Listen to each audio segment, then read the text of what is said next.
September 14th, 1882, when ranch hand Cole Brennan rode into his family's Montana homestead with two Apache women as his wives, his brothers laughed him out of the dining room, and his father threatened to write him out of the will. What they didn't know was that these women came from the most powerful horse-trading family in the Southwest, controlling a herd of over 200 prized Mustangs, worth more than the Brennan Ranch itself. But how did a disgraced cowboy with nothing to his name end up married to Apache royalty?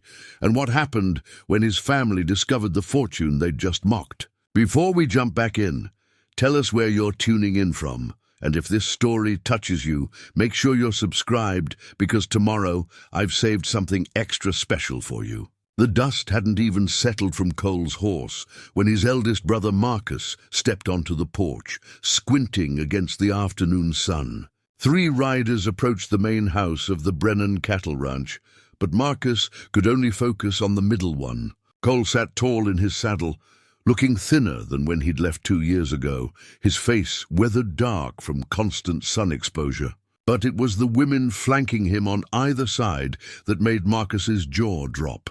Both wore traditional Apache clothing, their long black hair braided with what looked like silver ornaments that caught the light. They rode with the confidence of people who'd been born on horseback, their postures straight and their eyes scanning the ranch buildings with an assessment that made Marcus uncomfortable. These weren't captives or servants. They rode as equals to his brother, Pa. Marcus hollered back toward the house. "You're gonna want to see this." Within moments, the entire Brennan household had assembled on the porch. Thomas Brennan, the family patriarch, stood at the center with his arms crossed over his barrel chest. His weathered face, marked by decades of Montana winters, hardened as he watched his youngest son approach. Beside him stood Marcus and the middle brother, Vincent, both dressed in their work clothes. Fresh from the day's cattle count, Cole dismounted first, then moved to help the women down from their horses, though neither seemed to need the assistance. Up close, the family could see that both women were striking, probably in their mid-20s, with faces that revealed intelligence and something else. A quiet authority that seemed out of place for what the Brennans assumed they must be. "Pa," Cole said, removing his hat. His voice was steady, but held an edge of nervousness. "I'd like you to meet my wives. This is Nasha, and this is Kimmy."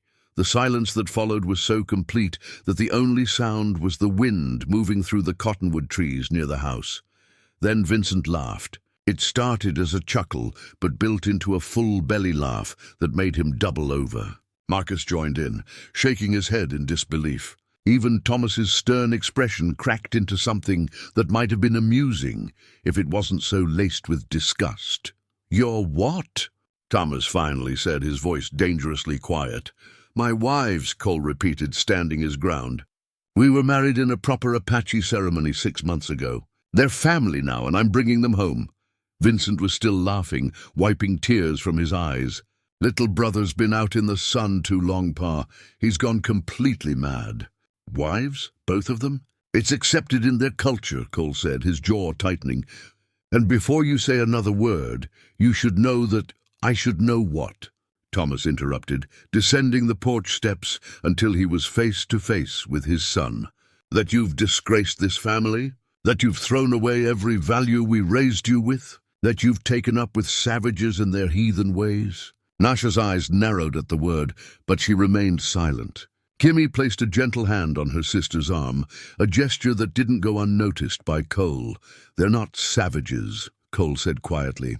"And if you just listen, get them off my property," Thomas said flatly. "I don't care where you take them, but they're not staying here. And if you choose to go with them, then you're no son of mine." Cole's face went pale. "Pa, please, just hear me out." "There's nothing to hear," Marcus chimed in, coming down the steps to stand beside his father. "You left here 2 years ago to work cattle drives and make something of yourself. Instead, you come back with this?" He gestured at the 2 women. "Did you forget everything we taught you about respectability? About the Brennan name?" "The Brennan name," Cole repeated bitterly. "Right, because we're such pillars of the community. We run a medium-sized cattle operation that barely breaks even most years, and we do it by underpaying our hands and overworking our stock. Watch your mouth, Thomas warned. It's the truth and you know it, Cole shot back. I've spent 2 years learning how other people do things. Better ways, more efficient ways, and these women are part of that. Vincent had finally stopped laughing long enough to take a closer look at Nasha and Kimmy. "I'll admit they're pretty enough," he said with a smirk that made Cole's fists clench.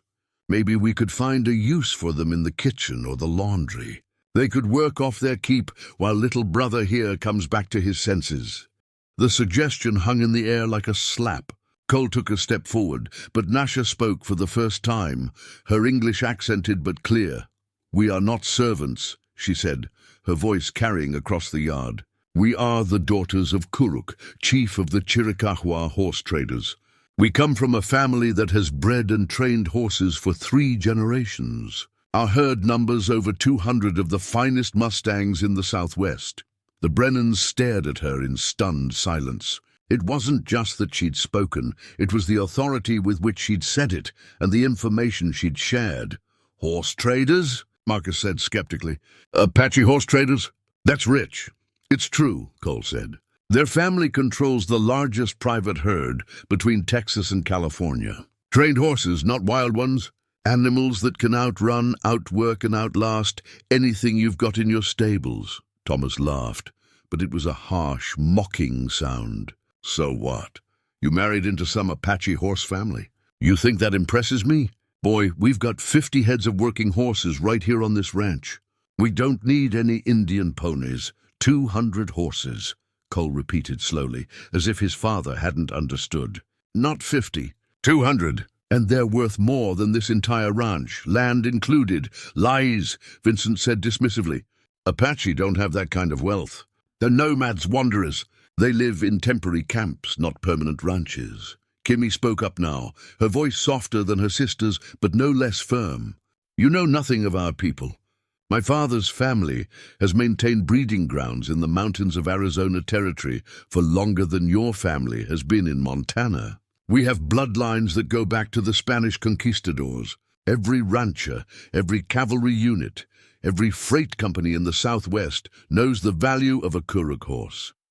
"And you expect us to believe," Thomas said slowly, "that this boy, my failure of a youngest son, somehow married not 1, but 2 daughters of this supposedly wealthy horse-trading family? Why would they even look twice at him?" Cole's face flushed red, whether from anger or embarrassment wasn't clear. "Because I saved their father's life," he said quietly. That got everyone's attention. Even Thomas's mocking expression faded into something more curious. "It was during a cattle drive through Arizona Territory," Cole continued. "We'd stopped near a water source, and I'd wandered off to scout the area. I heard gunshots and found 3 rustlers trying to steal horses from an Apache camp. They'd already shot one of the guards and were about to shoot an older man when I intervened." "You went up against 3 armed rustlers by yourself?" Marcus said incredulously. "I don't believe it." "Believe what you want," Cole said. "I didn't have much choice. They were going to kill him. I managed to shoot one and wound another before the Apache men from the camp arrived and dealt with the 3rd. The man you saved was our father," Nasha said. "He is not a young man anymore, but he still oversees the breeding operations personally. Those rustlers would have killed him and taken a dozen of our best breeding mares. Cole's actions saved not just our father's life, but potentially our entire family's livelihood. As a reward," Kimmy added, "our father offered Cole his choice of horses. Cole refused payment. He said he didn't save our father for profit, but because it was the right thing to do. That impressed our father greatly, so he gave you his daughters instead," Vincent said with another laugh. "That's quite a trade." "Turn down some horses, get wives you didn't ask for?" "It wasn't like that," Cole said sharply. "I stayed with their family for several weeks, helping with the horses, learning their methods. Nasha and I grew close. When I left, she asked to come with me. Her father agreed on the condition that Kimmy, her younger sister, accompany her. In their culture, it's not uncommon for sisters to marry the same man, especially if it keeps the family together." "How convenient," Thomas said dryly. And I suppose this father of theirs is just going to welcome you into his empire, share all that wealth with the white cowboy who married his daughters? He already has, Cole said. He's given us control of 50 horses as a wedding gift, with more to come as we prove ourselves. Those horses are waiting in a box canyon about 30 miles south of here. I need to bring them up, find grazing land, and start our own operation. The implications of this hung in the air. Thomas's expression had shifted from mockery to something harder to read. 50 trained horses represented significant wealth, certainly more than his youngest son should have had access to. "You're planning to stay in Montana?" Thomas asked. "With them?" "This is my home," Cole said simply. "I hope to build something here near my family. But if you won't accept my wives, then yes, we'll go elsewhere." "Now hold on," Marcus said, his tone shifting. "Let's not be hasty. If there really are 50 horses..." Preparing and narrating this story took us a lot of time. So if you are enjoying it, subscribe to our channel. It means a lot to us. Now back to the story. "There are," Cole confirmed. "Then perhaps we can work something out," Marcus continued, glancing at his father. "You'll need land for grazing. We've got that north section near Copper Creek that we're not using for cattle right now." "Absolutely not," Thomas said immediately. "Pa, think about it," Marcus pressed. 50 horses, maybe more coming. That's not nothing. And if they're as well trained as he claims, I don't care if they're magical horses, blessed by God himself," Thomas snapped. "I won't have Apache living on my land, corrupting my family name." "Then it's not your land I'll use," Cole said quietly. "I got money saved from the cattle drives. I'll buy my own property." This declaration seemed to surprise everyone. The youngest son, the one who'd left with nothing, now had capital to purchase land. "How much money?" Vincent asked suspiciously. "Enough," Cole said. 2 years of cattle drives, saving every cent, and a generous payment from Kuruk despite my refusals. "I can afford a small parcel, enough to get started." Thomas studied his son for a long moment. The boy had changed, that much was clear. The uncertain youth who'd left 2 years ago had been replaced by a man with purpose, with plans, and apparently with resources. It was a transformation that both impressed and unsettled the old rancher. "You're really going to do this?" Thomas asked. "Throw away your heritage, your family, for these women and some horses?" "I'm not throwing anything away," Cole said. "I'm trying to build something. I came here hoping you'd be part of it, but I'll do it without you if I have to." The standoff continued, father and son locked in a battle of wills. The afternoon sun had begun its descent toward the mountains, casting long shadows across the ranch yard. The 2 Apache women stood silent and dignified, their presence a constant reminder of the choice being forced upon the Brennan family. It was Vincent who finally broke the silence, his voice uncertain for the first time. "So these horses, what makes them so special?" Cole turned to him, seeming to sense an opening. "They're trained for specific purposes. Nasha and Kimmy's family has developed breeding programs for cattle work, for endurance riding, for cavalry use. Each horse is trained from birth for its intended purpose. A Kuruk horse can do the work of 3 normal ranch horses and live twice as long doing it." "That's impossible," Marcus scoffed, but his tone lacked conviction. "It's not," Nasha said. "Our great-grandfather learned breeding techniques from the Spanish.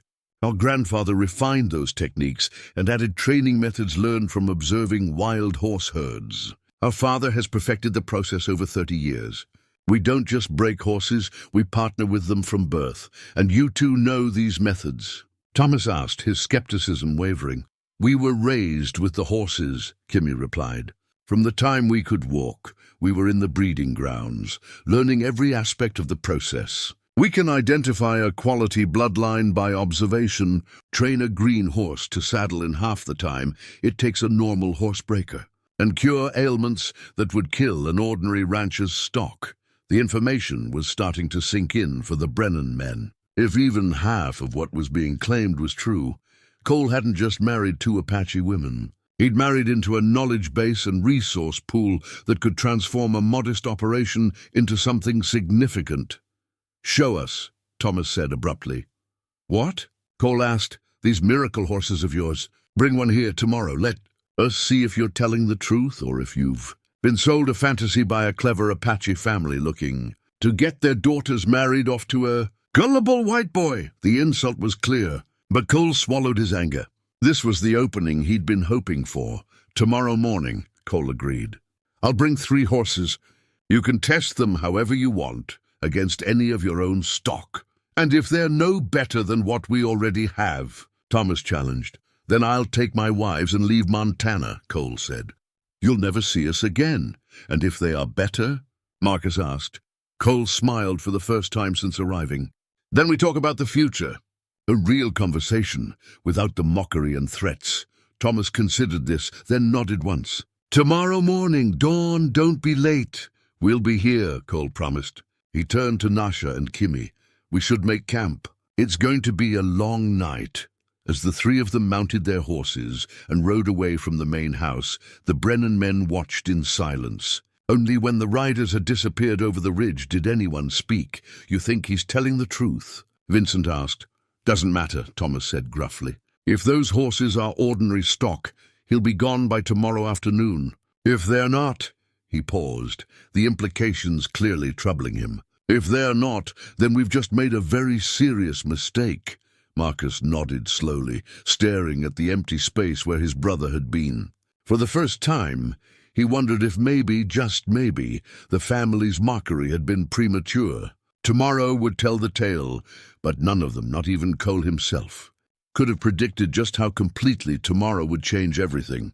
Cole made camp that night in a small grove of aspens 3 miles from his father's ranch, close enough to arrive at dawn, but far enough to avoid another confrontation. The evening air had turned crisp, and he built a fire while Nasha and Kimmy unpacked supplies from their saddlebags with practiced efficiency. "Your father is a proud man," Nasha said, settling onto a blanket near the flames. "He will not change his mind easily." "I know," Cole admitted, prodding the fire with a stick. "I hoped he might have softened over the years, but he's as stubborn as ever." Kimmy poured water from a canteen into a small pot, preparing to make coffee. "Your brothers are different. The tall one, Marcus, watches and calculates. He sees opportunity. The other one, Vincent, he follows where others lead." "That's always been true," Cole confirmed. "Marcus is the businessman of the family. If anyone can convince Pa to see reason, it'll be him, but only if we prove ourselves," Nasha said. "Which horses will you bring tomorrow?" Cole had been thinking about this since they'd ridden away from the ranch. "Thunder, definitely. He's the most impressive for pure demonstration purposes. Then maybe Sage for cattle work and Dancer for—" He paused, a smile crossing his face. "Actually, Dancer might be the one that really changes their minds." The 2 women exchanged knowing looks. They'd both trained Dancer personally, and they knew exactly what the horse could do. "Your father will think it's a trick," Kimmy warned. "Let him think what he wants," Cole said. "The truth will show itself." They ate a simple meal of dried meat and pan bread. Then Nasha pulled out a small leather pouch. Inside were various herbs and roots that Cole had learned to recognize during his time with her family. She began mixing them with careful precision. "What's that for?" he asked, though he suspected he knew the answer. "The horses will be nervous tomorrow," she explained. "New place, new people, challenges they're not accustomed to. This mixture will help keep them calm without dulling their senses or slowing their responses." "Is that how your father's horses always seem so composed?" Cole asked. "I'd wondered about that." "Partly," Nasha said, "but mostly it's the training. A horse that trusts its rider completely doesn't fear new situations. It looks to the rider for guidance instead of panicking." Kimmy added more wood to the fire. "Your horses here in Montana, they're broken to saddle, yes? That's what you call it?" "That's right," Cole confirmed. "Our horses are never broken," Kimmy said. "Breaking implies destruction, taking away the horse's spirit to make it obedient. We partner with our horses. We teach them that cooperation brings reward, that trust is mutual. A broken horse will obey out of fear. A partnered horse will obey out of understanding." Cole had heard this philosophy many times, but hearing it now, on the eve of demonstrating it to his family, gave the words new weight. His father and brothers knew only one way to handle horses, the traditional way of dominance and control. What Nasha and Kimi offered was something entirely different and far more valuable. "Tomorrow changes everything," he said quietly. "One way or another." "Yes," Nasha agreed. "So we should sleep." Dawn comes quickly, but Cole lay awake long after the women had drifted off, staring up at the stars visible through the aspen branches. He'd left home 2 years ago as the youngest son with no prospects, dismissed by his father as too soft for ranch work, too idealistic for the brutal realities of cattle ranching. Now he was returning with knowledge, resources, and a genuine opportunity to build something remarkable. If his family would let him, dawn broke cold and clear over the Montana prairie. Cole woke to find both women already up, feeding their horses and speaking to them in low, musical Apache phrases. He rolled out of his blankets and stretched, feeling the familiar ache of sleeping on hard ground. "The canyon is a 2-hour ride," Nasha said, handing him a cup of strong coffee. "We should leave soon." They packed quickly and mounted up, riding southeast toward the Box Canyon, where the 50 horses were being temporarily held. Cole had hired 2 trusted cowboys from his cattle drive days to watch over the herd, paying them well for their discretion. As they approached, he could see smoke from the guards' campfire rising above the canyon rim. "Boss!" called out a weathered man named Dutch, waving from his position at the canyon entrance. "Horses are good. Had a mountain lion sniffing around last night, but we ran it off. Any injuries?" Cole asked. "None. These animals are smart, bunched up tight when they sense danger. Made our job easier." Cole, Nasha, and Kimi rode into the canyon, and even though he'd seen the herd before, the sight still took Cole's breath away. 50 horses moved in loose groups across the canyon floor, their coats gleaming in the early morning light. Bays, chestnuts, grays, and blacks, each one exemplifying the careful breeding that had produced them. "Thunder first," Nasha said, already scanning the herd. She made a distinctive whistle, and a magnificent gray stallion raised its head from grazing. The animal was perhaps 16 hands high, powerfully built with intelligent eyes, and a bearing that suggested nobility. Thunder trotted over without hesitation, pushing his nose into Nasha's outstretched hand.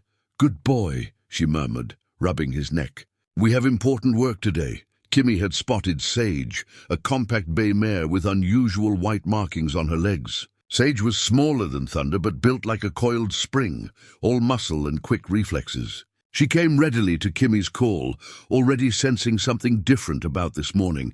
Finding Dancer took longer. The black gelding was younger than the others, only 4 years old, but already showing the incredible potential of his breeding. They found him at the back of the herd, calmly watching over some of the younger horses like a guardian. "He knows," Kimi said softly. "Look at how he stands. He already knows he's been chosen." They led the 3 horses out of the canyon, leaving the rest of the herd in Dutch's capable hands. The ride back to the Brennan Ranch was quiet, each of them lost in their own thoughts about what the next few hours would bring. The sun had fully risen by the time they crested the ridge overlooking the Brennan property. Cole could see his father, brothers, and at least a dozen ranch hands gathered in the main corral. Word had spread, apparently, and everyone wanted to see the youngest Brennan's supposed miracle horses. "Ready?" And Cole asked the women. "We were born ready," Nasha replied with a slight smile. They rode down the slope at an easy pace, giving the assembled crowd time to see them coming. As they approached, Cole could hear the murmurs starting. The ranch hands were experienced horsemen, and even from a distance they could see that these animals were something special. Thomas stood at the center of the group, his arms crossed and his expression skeptical but curious. Marcus stood beside him, while Vincent leaned against the corral fence with studied casualness that didn't quite hide his interest. "You're late," Thomas said as Cole reined in. "Sun's been up for an hour. Had to collect the horses," Cole replied, dismounting. "Pa, Marcus, Vincent, these are 3 examples of what I'm talking about. Thunder, Sage, and Dancer." One of the older ranch hands, a bow-legged man named Pritchard, stepped forward with the confidence of someone who'd worked with horses for 40 years. "Mind if I take a look?" "Please do." Cole said, stepping aside. Pritchard approached Thunder first, moving slowly and keeping his hands visible. The stallion watched him, but showed no fear, no aggressive posturing. When Pritchard reached up to check his teeth, Thunder opened his mouth cooperatively. 4 years old, Pritchard announced. Maybe 5. Good teeth, no signs of bit damage. He ran his hands down Thunder's legs, checking for soundness. Solid bone structure. No swelling, no heat in the joints. He straightened up, frowning. This is quality stock, no question. But quality doesn't mean magical. Then let's move beyond looking, Cole said. Marcus, you've got horses here trained for cattle work. Pick your best one. Marcus exchanged glances with his father, then nodded to one of the hands. Bring out Copper. He's our top cutting horse. While they waited, Nasha prepared Sage, checking the mare's tack and speaking softly to her. A few minutes later, a ranch hand led out a tall sorrel gelding with a white blaze. Copper was clearly well cared for and had the muscled hindquarters of a horse bred for quick turns and sudden stops. We'll use the young cattle in the south pen, Thomas decided. There's maybe 20 head in there. Each horse gets 10 minutes to cut out 5 specific animals we'll mark. We'll judge based on time and efficiency. Fair enough, Cole agreed. Want to go first? Marcus himself climbed onto Copper, settling into the saddle with practiced ease. The south pen was opened, and 20 young steers milled about nervously. Thomas pointed out 5 animals marked with red paint on their rumps. What followed was a competent display of cattle cutting. Copper knew his job, and Marcus was a skilled rider.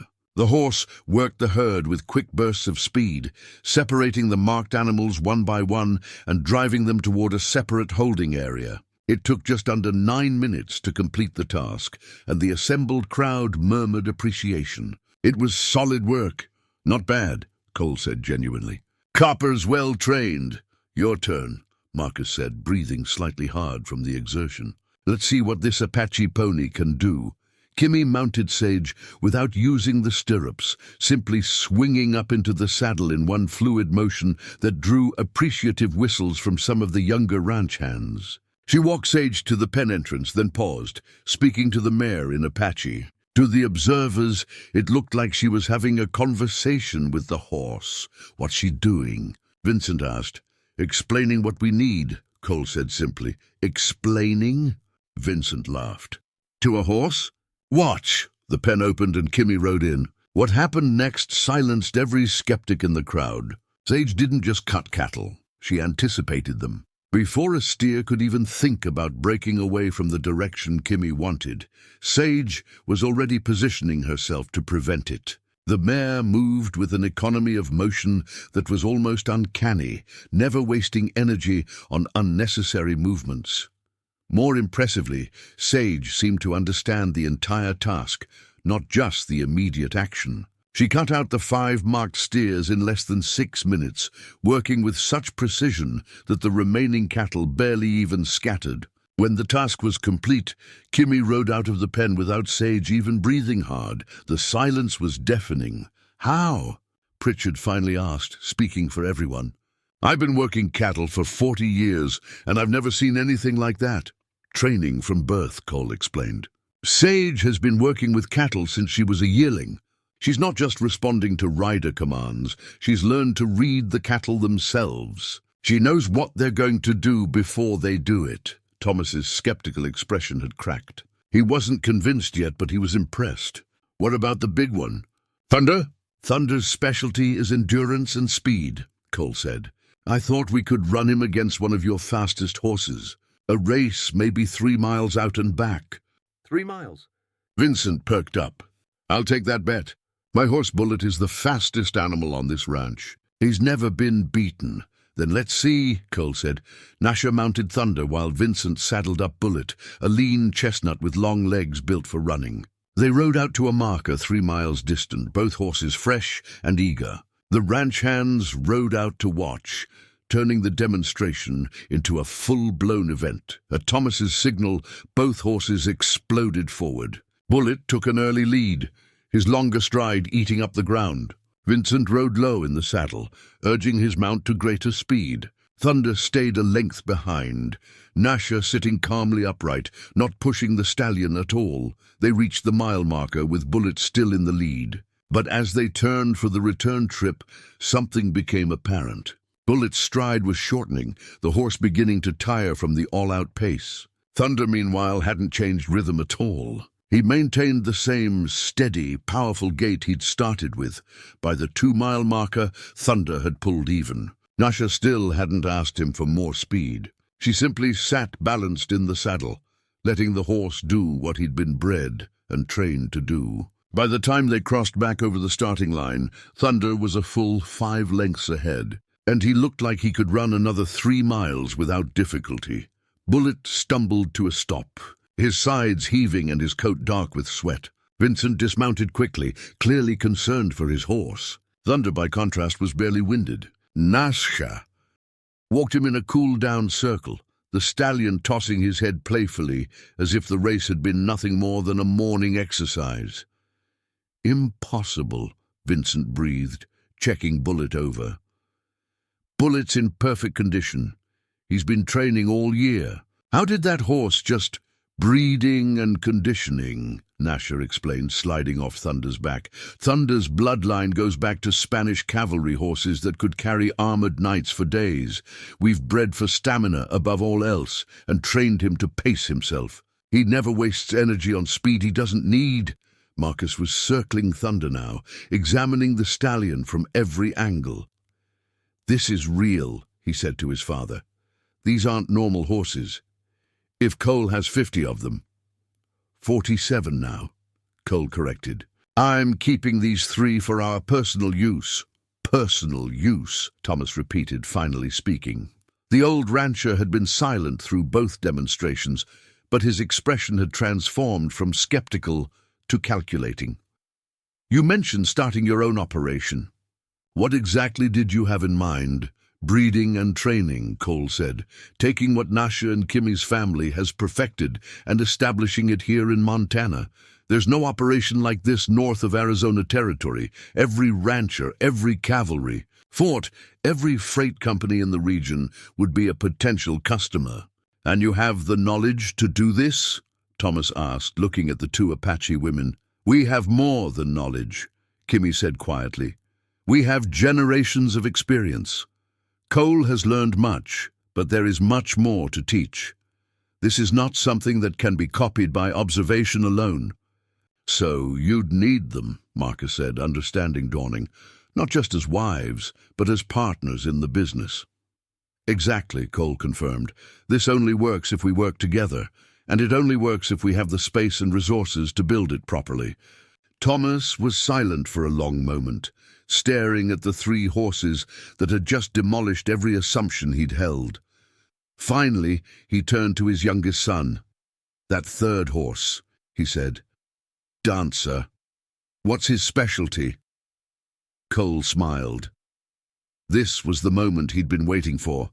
"Dancer is still young, still learning, but his specialty is going to be something entirely different, something that might be the most valuable skill of all." "Show me," Thomas demanded. Cole looked at Nasha, who nodded. She approached Dancer, who had been standing patiently throughout the demonstrations. She spent several minutes with the young gelding, speaking softly, her hands moving over his neck and shoulders in what looked like a massage, but was actually a series of signals. Then she stepped back and simply stood still. Dancer watched her for a moment, then began to move, not randomly, but deliberately. He walked in a perfect circle around Nasha, then a figure 8, then he backed up 10 paces, stopped, and came forward again, all without any visible commands, without a lead rope, without any physical contact at all. The watching crowd was mesmerized. This went beyond training. This looked like communication. "How?" Thomas asked, his voice barely above a whisper. "Partnership," Kimmy said. "Dancer has learned to read Nasha's body language, her breathing, even the direction of her gaze. And Nasha has learned to read his signals in return. They think together. A horse that can work without physical control, Marcus said, his mind clearly racing through the implications. For someone injured or elderly, for complicated terrain, for 100 different applications we probably haven't even thought of yet, Cole finished. This is what I'm offering to bring to Montana. This is what I'm trying to build. Thomas looked at his youngest son with new eyes. The boy he'd dismissed as too soft, too idealistic, had somehow stumbled into an opportunity that could transform not just his own fortunes, but potentially the entire family's. But accepting that opportunity meant accepting Cole's Apache wives. It meant acknowledging that the savages he'd mocked possessed knowledge and skills that exceeded his own. It meant, most difficult of all, admitting he'd been wrong. "We need to talk," Thomas said finally. "All of us. Inside." As the group moved toward the main house, the ranch hands dispersed, already gossiping excitedly about what they'd witnessed. Pritchard caught Cole's arm as he passed. "I don't know how you found these horses," the old hand said quietly. "But you've got something special here, boy. Don't let pride or prejudice ruin it." "I don't intend to," Cole promised. Inside the Brennan house, around the large oak table where family decisions had been made for generations, the real negotiation was about to begin. And everyone present knew that what happened in the next hour would determine not just Cole's future, but the future of the entire Brennan family. The Brennan family dining room had seen countless meals, celebrations, and arguments over the decades. Scars on the oak table marked where Thomas had once slammed his fist during a heated dispute about cattle prices. A crack in the plaster near the window reminded everyone of the time Marcus had thrown a ledger book in frustration over mounting debts. This room held the family's history, and now it would witness either its greatest opportunity or its final fracture. Thomas took his customary seat at the head of the table. Marcus sat to his right, Vincent to his left. Cole stood near the doorway, with Nasha and Kimmy, uncertain whether they were meant to sit or remain standing. The tension was thick enough to cut. "Sit down," Thomas said gruffly, gesturing to the chairs across from his sons. "All of you." As they settled into their seats, Cole noticed his mother's empty chair at the opposite end of the table. She'd passed 3 years ago, and her absence felt particularly acute in this moment. She would have known how to navigate this situation, how to soften his father's rigid pride without compromising the truth. "Those horses are extraordinary," Marcus began, apparently deciding to take charge of the conversation. "I've never seen anything like them, and I've dealt with livestock my entire life. The question is, what do we do with this information?" "We," Cole said carefully. "I thought I'd made it clear this is my operation, not the family's." "Don't be stupid," Vincent interjected.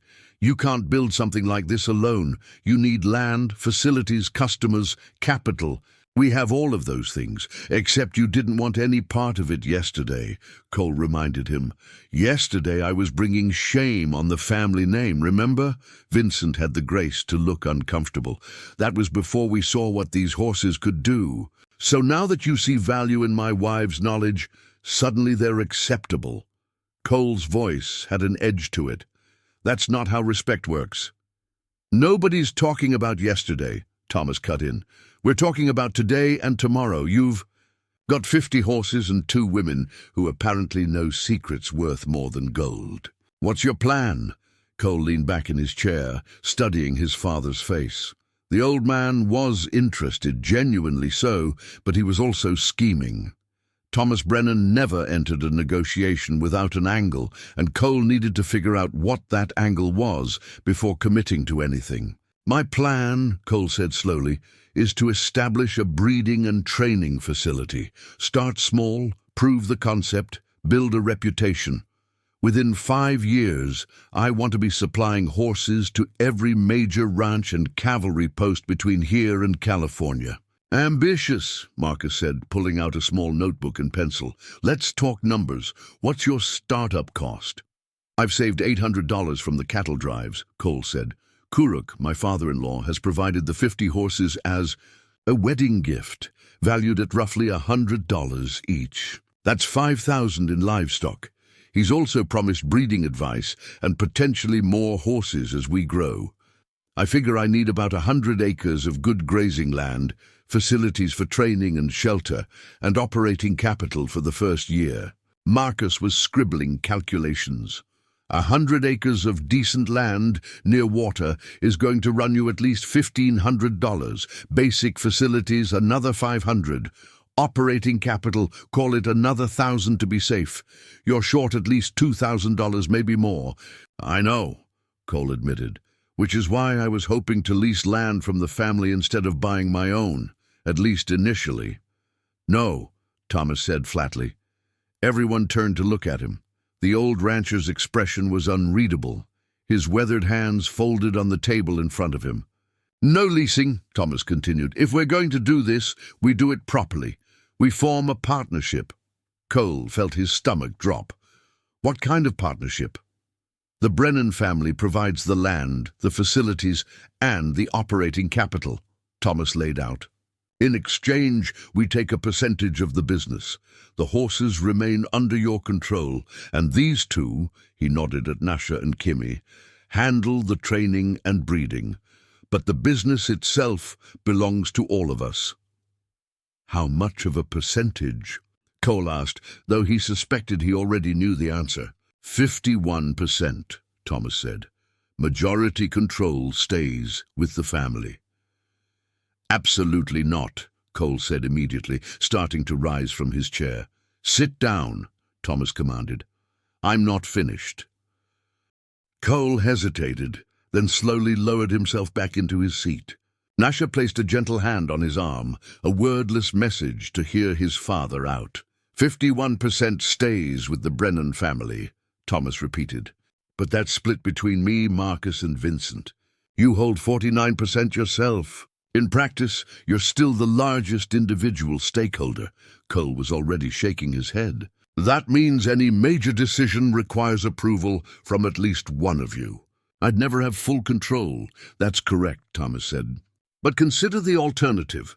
You go off on your own, struggle to find adequate land, build inferior facilities with limited capital, and spend years trying to establish credibility in a market that doesn't trust Apache training methods. By the time you've built something sustainable, you'll be middle-aged and exhausted.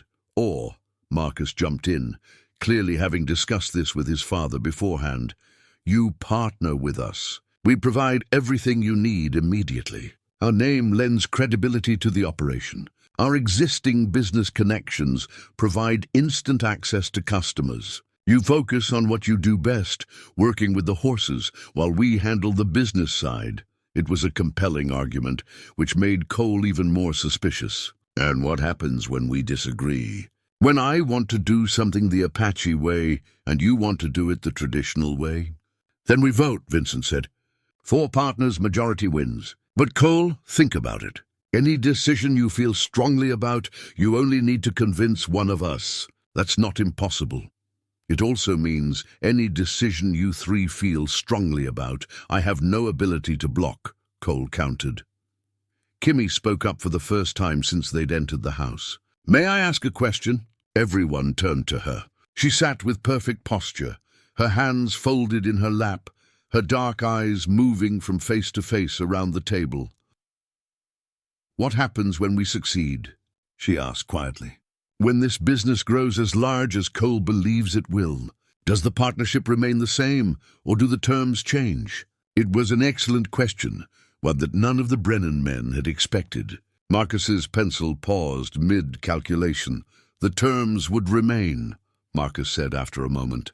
A partnership agreement is binding, unless all parties agree to modify it, Nasha added, showing she understood contract law better than anyone expected. So if in 5 years Cole has built this into a thriving business worth 10 times the initial investment, he would still only control 49%.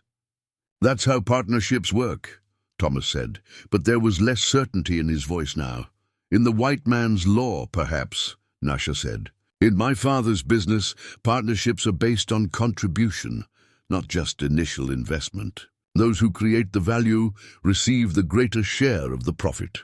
Your father's business is run by Apaches in Arizona territory, Vincent said dismissively. This is Montana. We do things differently here. Yes, Kimmy said softly. We've noticed. The implied criticism hung in the air. Cole watched his family's faces carefully. Marcus looked thoughtful, already reconsidering the numbers. Vincent appeared annoyed but uncertain. Thomas simply looked stubborn, his jaw set in that familiar way that meant he'd made up his mind and wouldn't be easily swayed. Let me propose something different, Cole said, an idea forming. We start with a different split. 60% me, 40% the family. You provide the land and initial capital as a loan, not an investment. I pay you back over 5 years with interest. Once the loan is repaid, the land and facilities become mine outright. That's ridiculous, Vincent sputtered. We provide everything and end up with nothing? You end up with your initial investment back plus interest, Cole corrected. And during those 5 years, you take 40% of the profits. If the business succeeds, as I believe it will, you'll make far more than any reasonable interest rate would provide. Marcus was scribbling again, his fingers moving rapidly across the page. What interest rate? 8% annually, Cole offered. Standard rate for business loans. 10, Thomas countered. And we want guaranteed minimum payments regardless of profit. Can't guarantee minimums in the first 2 years, Cole said. It takes time to train horses properly. Our significant income won't start until year 3. Then we extend the loan to 7 years, Marcus suggested, still calculating. Lower annual payments, same total return. And we take 45% of profits instead of 40 to compensate for the additional risk. They were negotiating in earnest now, and Cole felt a strange mix of frustration and hope. At least they were talking about terms instead of dismissing him outright. Nasha leaned close to Cole's ear. This is still not good, she whispered in English. They control the land. If something goes wrong, they can take everything. She was right, but Cole wasn't sure what other option he had. Starting completely independently would take years longer and might not succeed at all. But giving his family this much control felt like inviting future disaster. What if we separate the horse herd from the business?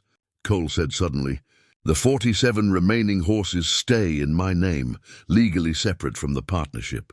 You can't claim them as assets of the business or collateral for the loan. In exchange, I agree to house and train them on the partnership land, Thomas frowned. Why would we agree to that? Because if the business fails and you foreclose, you don't want the horses anyway, Cole explained. You want the land and facilities. The horses are my insurance that I can start over if things go wrong. Without them, I'm completely at your mercy. And we're supposed to just trust that you won't ride off with 47 valuable horses in the middle of the night. Vincent asked skeptically. We sign a contract, Cole said. I can move the horses, but only to continue the breeding operation. If I try to sell them or abandon the business, they revert to the partnership. That's fair. Marcus looked up from his calculations. It's not unreasonable, he admitted, and it does protect everyone. If Cole fails, we get our investment back through the land. If he succeeds, we profit from the partnership and eventually get bought out. If he tries to cheat us, we can seize the horses legally. I don't like it, Vincent said. Too many ways for him to wiggle out. Then suggest something better, Cole challenged. They argued for another 30 minutes, going back and forth on percentages, timelines, and control mechanisms. Nasha and Kimmy remained mostly silent, but Cole noticed they were paying close attention to every detail, occasionally whispering to each other in Apache. Finally, Thomas held up his hand. Enough, here's the deal, take it or leave it. Cole gets 55% of the business, the family gets 45%.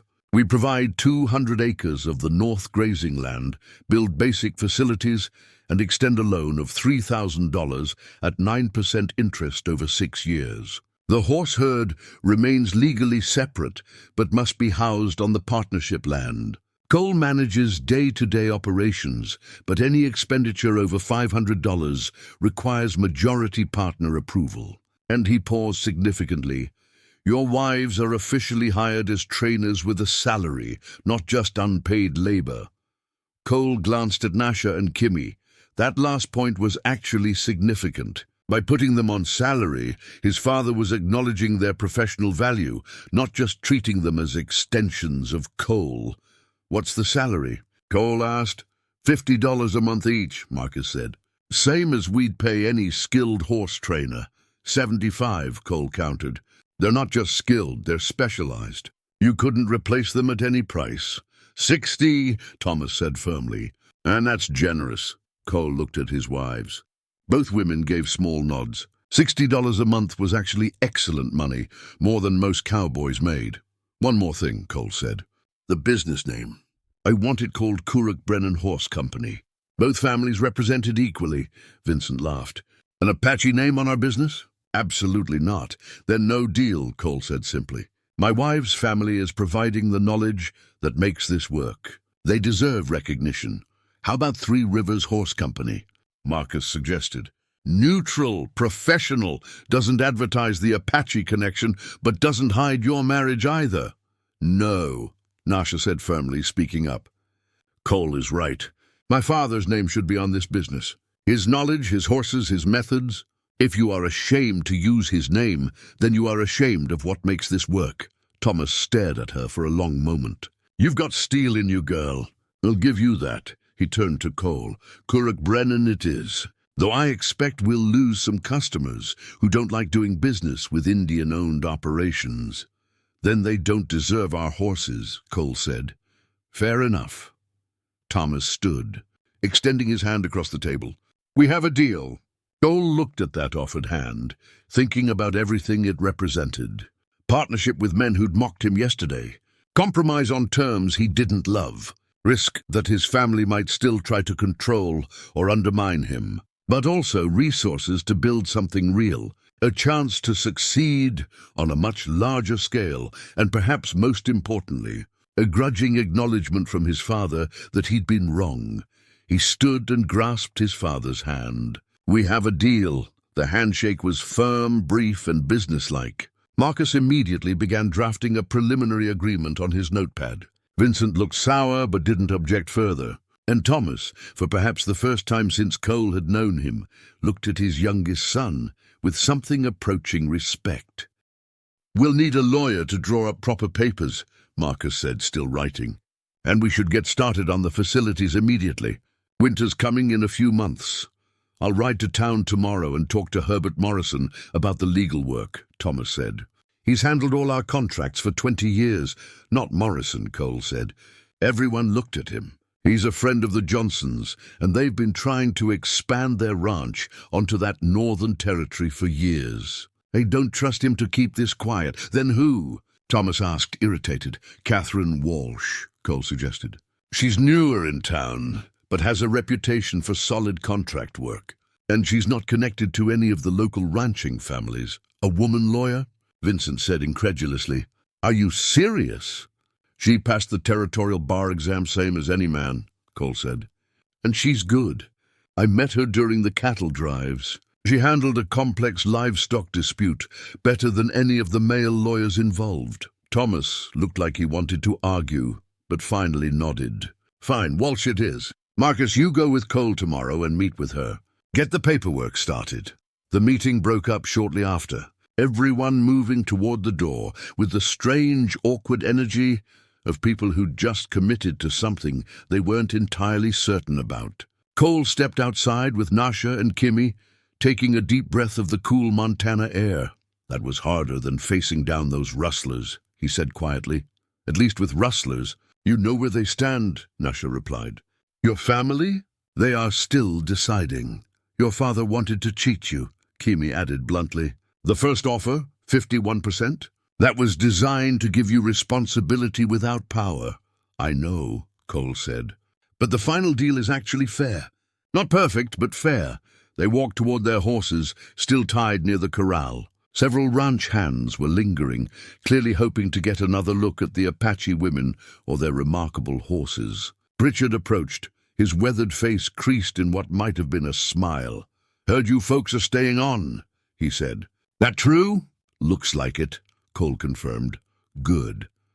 Pritchard extended his hand to Cole, then surprised everyone by offering the same to Nasha and Kimmy. I don't care what color you are or where you're from. Those horses are something special, and if you can teach us even a fraction of what you know, this ranch will be better for it. Thank you, Nasha said, shaking his hand firmly. We look forward to working with you. As they rode back to their camp to collect their belongings and the other horses, Cole felt the weight of what had just happened settling over him. He'd gambled everything on this moment, his relationship with his family, his future, his wives' trust in him. And somehow, improbably, it had worked. What are you thinking? Gimme asked, noticing his pensive expression. That this is just the beginning, Cole said. The hard part comes next. We have to actually deliver on everything I promised. We will, Nasha said with quiet confidence. Your family provides the resources. We provide the knowledge. You bridge the two worlds. Together we will build something neither could achieve alone. She was right, of course. That was the real power of this partnership. Not the legal terms or the financial arrangements, but the combination of different strengths and perspectives. His family's established presence and business connections, combined with the Apache training methods, could create something truly unique. But first, they had to survive living and working together. And as Cole looked back at the Brennan Ranch buildings silhouetted against the setting sun, he knew that the real challenges were just beginning. The negotiation was over. Now came the hard work of proving that this unlikely partnership could actually succeed, and the clock was already ticking toward winter.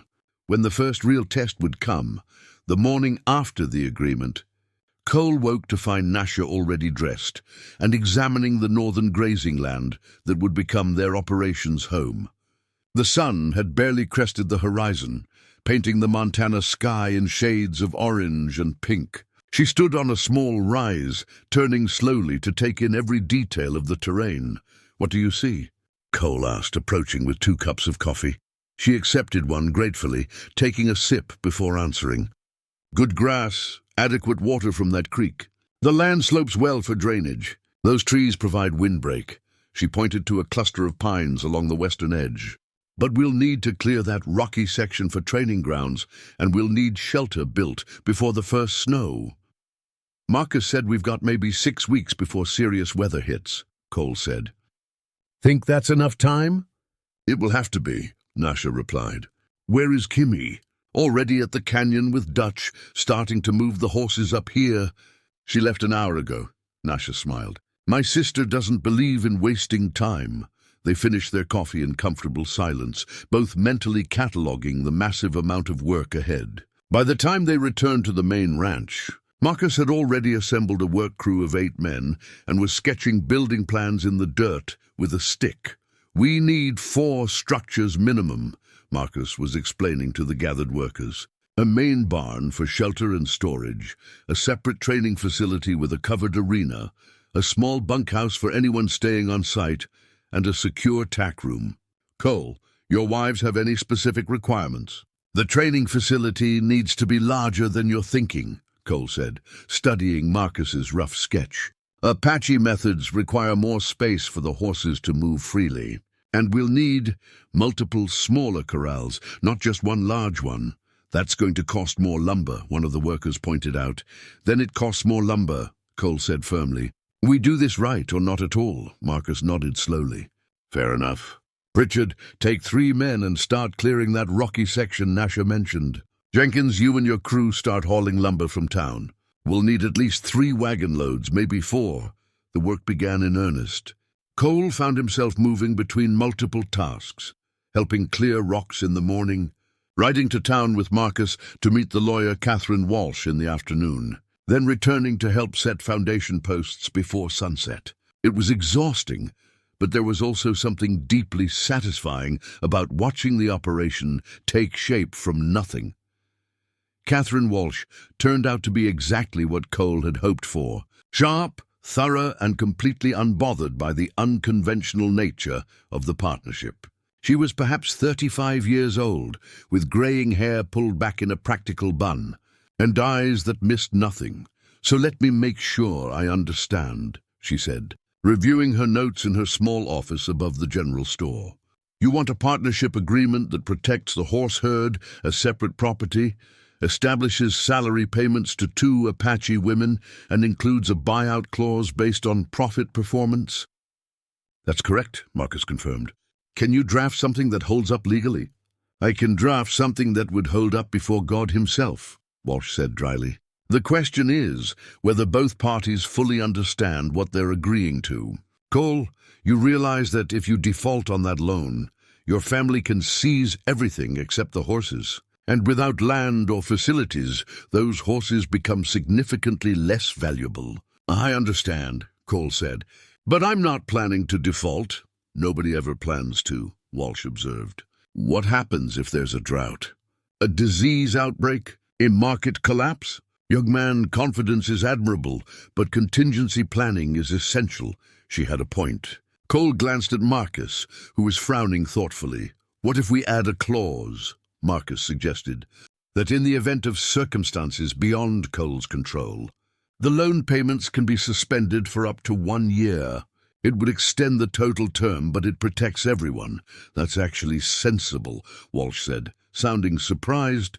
Most ranch families would never agree to such flexibility. Most ranch families don't have 47 trained horses as collateral, Marcus replied. We're protected either way. This just prevents us from forcing a default during temporary hardship. They spent 3 hours hammering out details, with Walsh occasionally interjecting warnings or suggestions based on her experience. By the time they left, she'd promised to have preliminary documents ready within a week. She's good, Marcus admitted as they rode back to the ranch. Expensive, but good. Some things are worth paying for, Cole said. Speaking of paying for things, Marcus pulled out his notebook. I've been running numbers. The lumber alone is going to run us close to $600. Labor, another $300. We're going to burn through that $3,000 loan faster than I anticipated. Can we cut costs anywhere? Not without compromising quality, Marcus said.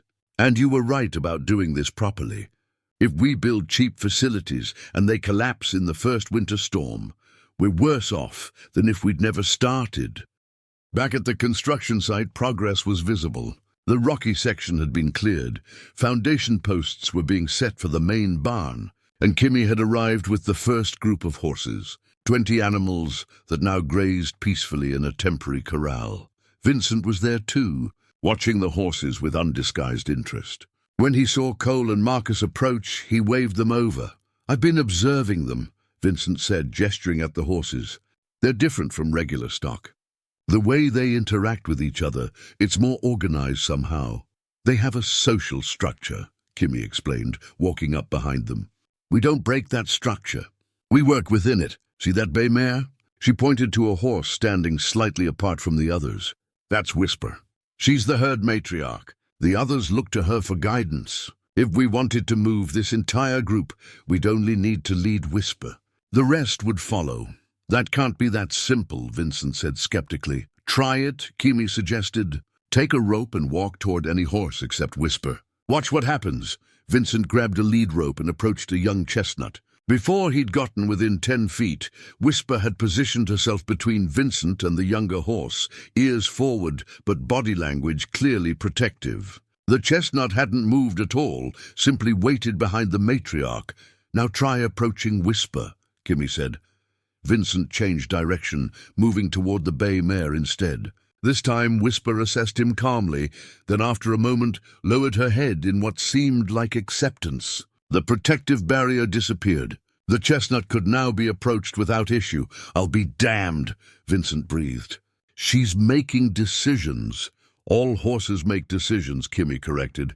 We just teach them to make good ones. Whisper has learned that humans who approach her properly are trustworthy. She extends that trust to her herd. Over the next 2 weeks, the construction continued at a relentless pace. Cole discovered that his father, despite his initial resistance, had committed fully once the decision was made. Thomas appeared at the site daily, often bringing additional supplies or workers that he'd somehow found available. It was his way of apologizing without actually saying the words. The main barn took shape first. a solid structure with space for 20 horses under cover. The training facility followed, built to Nash's specifications with high ceilings and an open floor plan that allowed horses to move naturally. The bunkhouse was simple but functional, providing sleeping quarters for anyone who needed to stay on site overnight. Throughout the construction, ranch hands from the main Brennan operation drifted by, curious about the project and the Apache women who were directing much of it. Some came with open skepticism, others with genuine interest. Nasha and Kimmy handled both types with equal grace, demonstrating techniques when asked, answering questions patiently, and slowly winning over even the most doubtful observers. Pritchard became an unexpected ally. The old hand had spent 40 years breaking horses the traditional way, but he possessed enough humility to recognize that these Apache methods achieved results he'd never managed. "Could you teach an old dog new tricks?" he asked Nasha one afternoon, watching her work with a skittish young mare. "If the old dog wants to learn," Nasha replied. "Do you?" "I'd like to try," Pritchard admitted. "I've got maybe 10 years left before my back gives out completely. It would be nice to spend time learning something better than what I've been doing." So Nasha began teaching him, using one of the Brennan Ranch's own horses as a demonstration. The transformation was remarkable. Within days, Pritchard was approaching horse training with a gentleness that shocked the younger ranch hands, who'd learned from his earlier, harsher methods. "You know what the secret is?" Pritchard told Cole one evening. "It ain't some mystical Indian magic like folks might think. It's patience and observation. Your wives watch horses like most men watch cards in a poker game, seeing every little tell, every signal. Then they respond accordingly. Makes perfect sense once you understand it, but not everyone was convinced. A neighboring rancher named Sullivan showed up one afternoon with 2 of his sons, ostensibly to see the famous Apache horses, but clearly looking for reasons to criticize. "Heard you're setting up some kind of Indian operation here," Sullivan said to Thomas, ignoring Cole entirely. "Is that true?" "It's a horse breeding and training facility," Thomas replied carefully. "A family business, Sullivan repeated mockingly. "What are we calling it?" "Because word around town is, your boy married himself to a couple of squaws and now they're running things." The slur hung in the air. Cole felt his fists clench, but Nasha placed a warning hand on his arm. She stepped forward, meeting Sullivan's eyes directly. "I am Nasha, daughter of Kuruk," she said calmly. "This is my sister Kimmy. We are trainers and breeders, specialists in methods developed over 3 generations. If you have questions about our work, ask us directly, instead of speaking around us like we're not here." Sullivan's face reddened. "I don't take orders from—" "She didn't give you an order," Marcus interrupted, surprising everyone. "She offered you the courtesy of direct conversation, something you apparently lack the manners to reciprocate. You Brennans have lost your minds," Sullivan spat. "Partnering with savages, putting them in positions of authority. It's disgraceful." "Then don't do business with us," Cole said flatly. "In fact, I'd prefer you didn't. We're only interested in working with people who judge horses by their quality, not by who trained them." "You'll be out of business in a year," Sullivan predicted. "No respectable rancher is going to buy Indian-trained horses." "We'll see," Thomas said, his voice dangerously quiet. "Now get off my property." Sullivan and his sons left, but the encounter cast a shadow over the day's work. That evening, as the crew packed up their tools, Cole found his father standing alone near the half-finished training facility. "That's going to be a problem," Thomas said without preamble. "Sullivan's got influence in town. He'll spread stories, turn people against us." "Let him," Cole said. "Our horses will speak for themselves." "Will they?" Thomas turned to face his son. "Cole, I agreed to this partnership because I saw the value in what those horses could do. But I underestimated how much resistance we'd face from the community. Sullivan's not going to be the only one. So what are you saying? We should quit?" "I'm saying we need a strategy," Thomas replied. "We need to get horses into the right hands quickly, people whose opinions matter. Let them experience the difference firsthand. Then they become our advocates." It was sound business thinking, and Cole nodded slowly. "Who did you have in mind?" Colonel Hartwick at Fort Ellis, Thomas said. He's always looking for quality cavalry mounts. If we could get him to trial a few horses, and if they perform as well as I think they will, his endorsement would carry weight throughout the territory. That's actually brilliant, Cole admitted. Nasha, what do you think? She'd approached during the conversation and now stood considering Thomas's proposal. We have 3 horses that would be perfect for cavalry work. Strong, steady, not easily spooked. But we would need to demonstrate them ourselves. Cavalry officers are skeptical of bold claims. I can arrange a meeting, Thomas said. But you're right about the demonstration. They won't buy on promises. Then we demonstrate, Nasha said simply. When can you arrange it? Give me a week, Thomas replied. I'll send word to Hartwick. As Thomas walked back to the main ranch house, Marcus appeared from the direction of the training facility. The roof timbers are up, he reported. Another few days, and we'll have full weather protection. Just in time, Vincent added, joining the group. Felt the first real cold snap this morning. Winter's coming fast. Cole looked around at what they'd built in just 2 weeks. The structures were taking shape, the horses were settling into their new home, and despite the challenges, the partnership was functioning. But Sullivan's visit had reminded him that building the facility was only the first hurdle.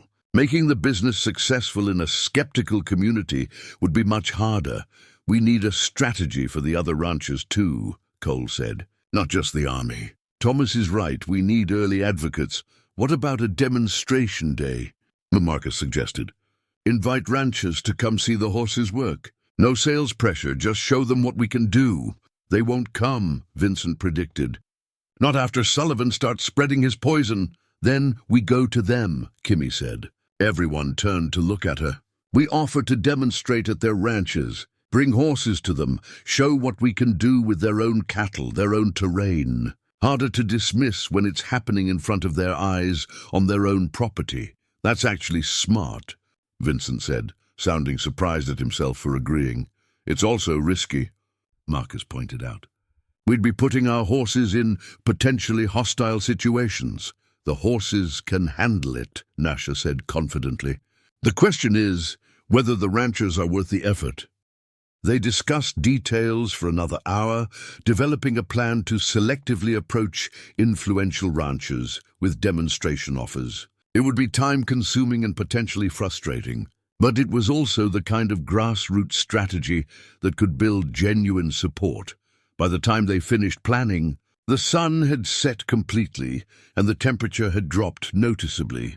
Cole walked Nasha and Kimmy back to the small cabin they'd claimed near the new facilities, his mind churning with everything that needed to happen. You're worried, Nasha observed. I'm terrified, Cole admitted. We've committed to something enormous, and if it fails, it won't fail, Kimmy interrupted. Not because we're lucky or blessed, but because we'll work harder than anyone else. We'll prove ourselves one horse, one customer, one day at a time. Your sister is wise, Nasha said with a smile. Also stubborn. I learned from the best, Kimmy replied, bumping her sister's shoulder affectionately. Watching the two of them, Cole felt some of his anxiety ease. They'd faced prejudice and hardship their entire lives, yet they remained confident and focused. If they believed this could work, maybe it actually could. The next morning brought unexpected visitors. Catherine Walsh arrived in a wagon driven by a burly man she introduced as her clerk, and they carried several thick folders of legal documents. I've prepared 3 copies of everything, Walsh explained, spreading papers across a makeshift table in the completed barn. Partnership agreement, loan documentation, property deeds, employment contracts for Nasha and Kimmy, and a separate agreement regarding the horse herd. I need all parties to review and sign. What followed was an exhausting several hours of reading through dense legal language. Walsh patiently explained each clause, answered questions, and made minor modifications when requested. By noon, all the papers were signed, witnessed, and filed. Congratulations, Walsh said, shaking hands with everyone. You're now officially in business. Try not to kill each other. Encouraging, Marcus said dryly. I'm a realist, Walsh replied. Family businesses are complicated. Family businesses with non-traditional partnerships are even more complicated. But you've got solid legal foundations. That's something, After she left, the four partners stood in the barn, surrounded by evidence of what they'd built. The legal papers made it real in a way the construction hadn't. They were committed now, bound by law and contract to make this work or fail together. "So," Cole said finally, "who wants to talk to Colonel Hartwick?"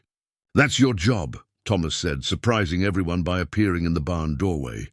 "You're the face of this operation. You and your wives, Marcus and Vincent and I, we're the financial backers. But this is your vision, your expertise. You present it." It was another unexpected moment of respect from his father, and Cole nodded, accepting the responsibility. "Then I guess we'd better make sure those cavalry horses are ready." "They're ready," Nasha assured him. "The question is whether the colonel is ready for them." As it turned out, that was exactly the right question. Fort Ellis sat on a wind-swept plateau 30 miles east of the Brennan Ranch, a collection of sturdy buildings arranged in military precision around a central parade ground. Cole had been here once before, years ago, delivering supplies with his father. Then he'd been invisible, just another ranch hand doing grunt work. Now, riding through the main gate with Nasha, Gimme, and 3 exceptional horses, he was about to present himself as a businessman. The difference was terrifying. "Breathe," Nasha said quietly, riding beside him. "You know these horses. You know what they can do. Just show the truth." A young lieutenant met them at the stables, his crisp uniform and polished boots suggesting someone who'd never seen actual combat. "You're the Brennan party? Colonel Hartwick is expecting you." "I'm Lieutenant Perry. I'll be observing your demonstration." "Just observing?" Cole asked. "I was hoping the colonel himself would—" "The colonel watches demonstrations that warrant his time," Perry interrupted, with barely concealed disdain. His eyes lingered on Nasha and Kimmy with obvious disapproval. "If your animals prove interesting, he may make an appearance. If not, you'll be dealing with me." It was immediately clear that Perry had already made up his mind. This was going to be a waste of his afternoon, an obligation to humor a local rancher with delusions of providing cavalry-grade horses. The prejudice radiating from him was palpable. "Where would you like us to set up?" Cole asked, keeping his voice neutral. "The training yard." Perry gestured toward a large fenced area behind the stables. "We'll start with basic maneuvers. Cavalry horses must respond to specific commands under stress. Can your animals do that? Or are they just well-groomed farm stock?" "They can do that," Kimmy said softly, and something in her tone made Perry glance at her sharply. The training yard was impressive, designed to simulate battlefield conditions. Obstacles were scattered throughout. Flags snapped in the wind to represent gunfire simulation, and a group of soldiers stood at attention, waiting to serve as human obstacles. This wasn't going to be a simple demonstration. This was a genuine test. Cole dismounted from Thunder, his hands slightly unsteady as he adjusted the saddle. Nasha and Kimmy had already dismounted from their horses.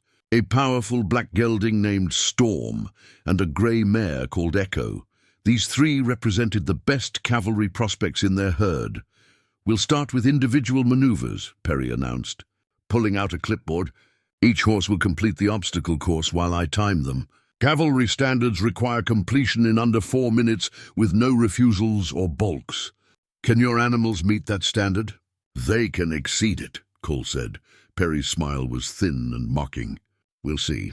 Ladies, if you'll wait over there, Mr. Brennan can handle the first run." "No," Nasha said firmly. "These horses were trained by both of us. We demonstrate together, or we leave." "This is a military installation," Perry said, his voice hardening. "I give the orders here, and this is our demonstration," Cole said, backing up his wife. "Either you let us show you what we came to show you, or we're wasting everyone's time." For a moment, it seemed like Perry might order them off the base.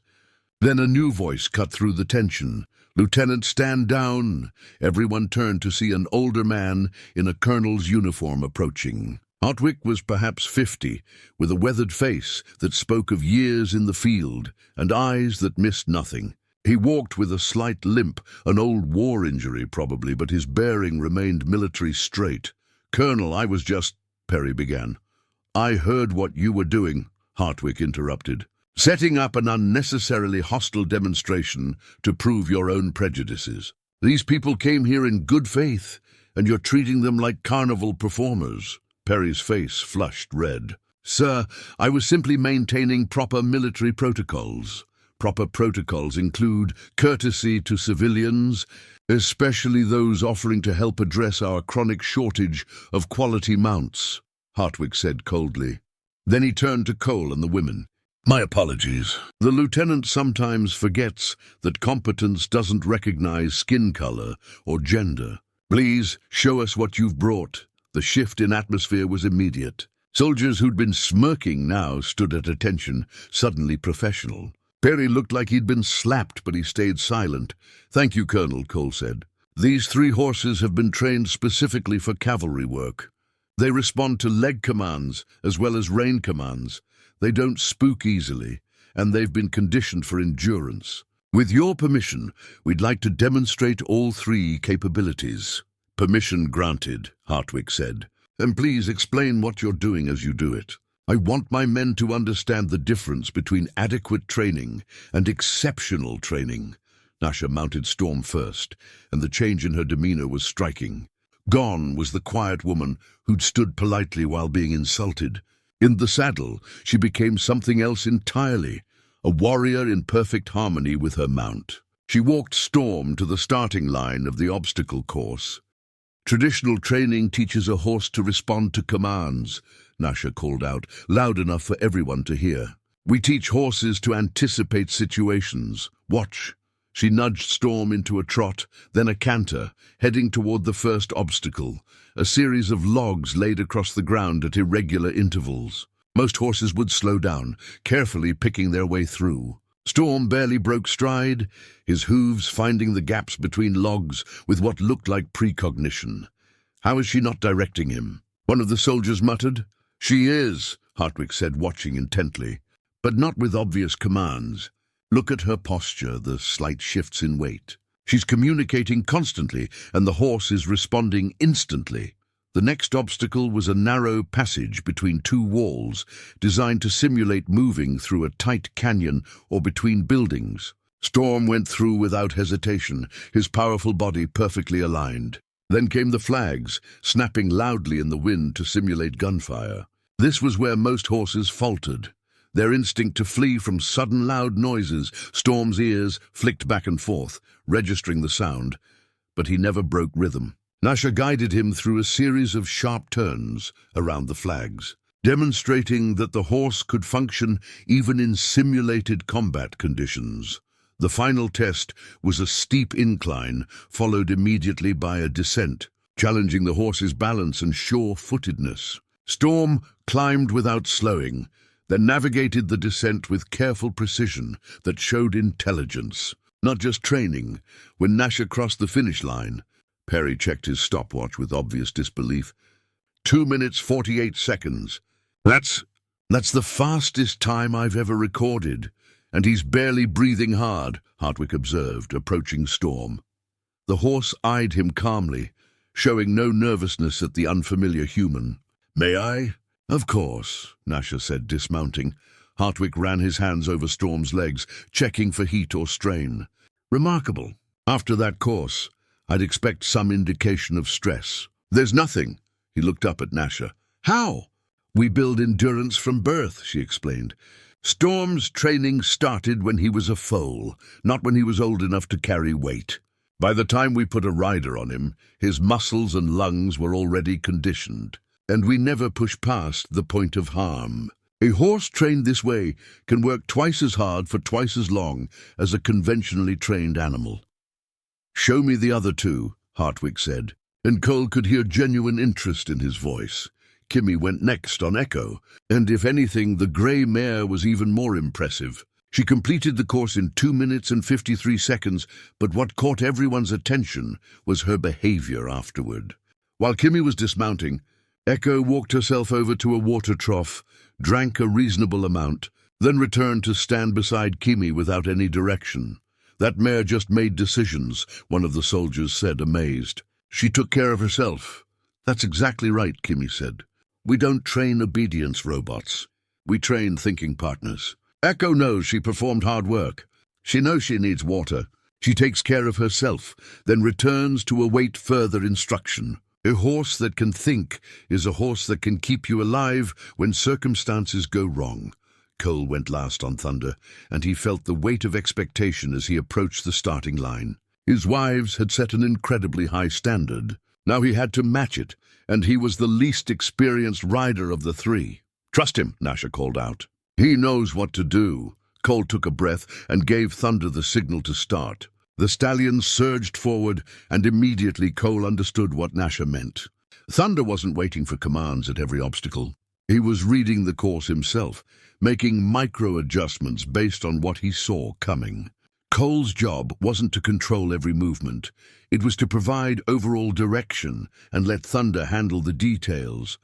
The sensation was unlike anything Cole had experienced on a horse before.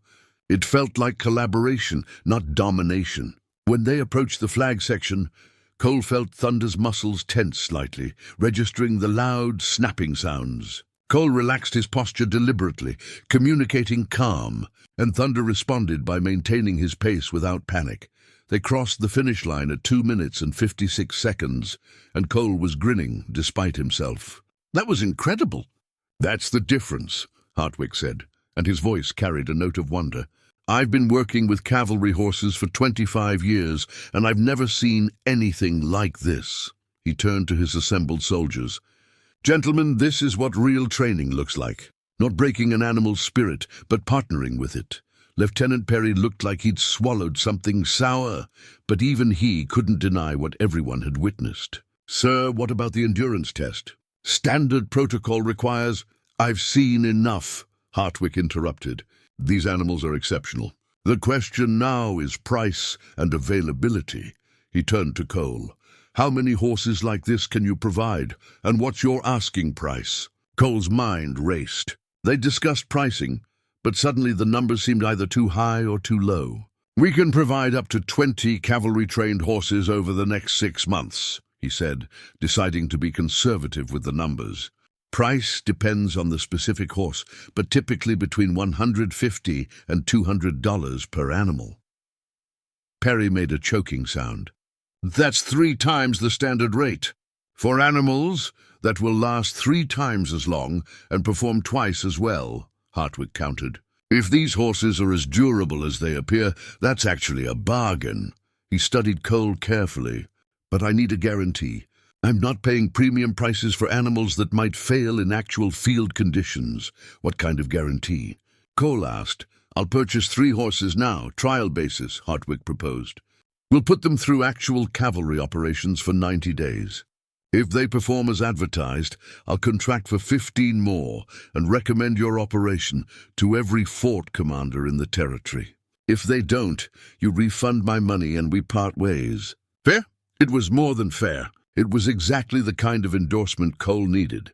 "Agreed. Which 3 horses?" "These 3, Hartwick said, gesturing at Storm, Echo, and Thunder. "Your best examples. If they can't handle cavalry life, nothing in your herd can." Cole felt a pang at giving up Thunder, but he understood the business logic. "Done.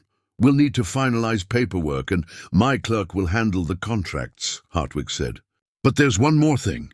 I want your wives to spend a week here, teaching my horse handlers their methods. We've got 40 animals in our stables, and if we can improve their training even marginally using these techniques, that benefits everyone."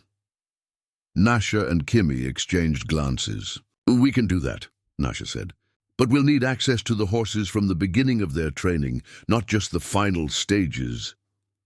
"We've got 6 new colts that arrived last month," Hartwick said. "Young enough?"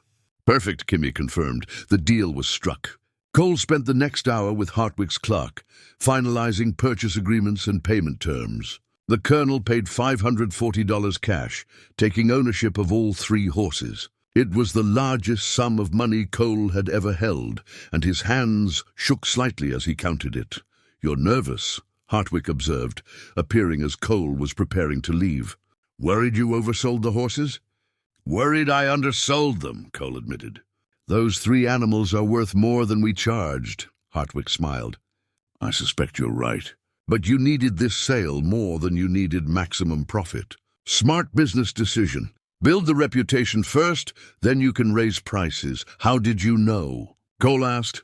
Because I've been in your position, Hartwig said. 20 years ago, I was a lieutenant with a theory about cavalry tactics that everyone said was crazy. I had to prove it worked before anyone would listen.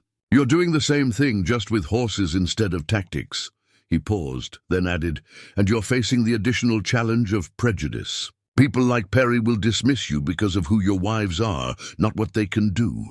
How do I deal with that? Cole asked. Same way you dealt with it today, Hartwig replied. Let the work speak for itself. Those horses just proved that Apache training methods are superior to anything we've been doing. Every soldier who watched that demonstration is going to talk about it. Stories spread. Pretty soon, the prejudice won't matter because your reputation will override it. And if it doesn't, then those people don't deserve your horses, Hartwig said simply. Now go home. Come back in a week with your wives. We've got work to do. The ride back to the ranch felt surreal. Cole had the money, the contract, and the promise of more business to come. It was everything he'd hoped for, achieved in a single afternoon. When they crested the ridge overlooking the Brennan property, he could see the completed facilities gleaming in the late afternoon sun. We did it, he said quietly. We did the easy part, Nasha corrected. Now comes 90 days of hoping those horses perform perfectly in conditions we can't control. She was right, of course. They'd made a promise, and now they had to trust that their training would hold up under the harsh realities of cavalry life. If even one of those horses failed, the entire deal could collapse. But as they rode into the yard and Marcus came running out, shouting about the successful sale before Cole had even dismounted, he felt a surge of hope. They'd passed the first test. The cavalry demonstration had proven their methods worked. Now they just had to sustain that success long enough to build an unshakable reputation. Thomas appeared on the porch, his weathered face carefully neutral. Heard you got the sale. $540, Cole confirmed, pulling the money from his saddlebag. First payment toward the loan, plus proof of concept. Thomas took the money, counted it carefully, then did something Cole had never seen him do. He smiled, genuine and unguarded. You did good, son. Real good. It was the first time in Cole's memory that his father had said those words without qualification or criticism. Standing in the yard of the ranch he'd grown up on, with his Apache wives beside him and a successful business deal concluded, Cole finally felt like he belonged. Vincent emerged from the barn, wiping grease from his hands. So the army actually bought them?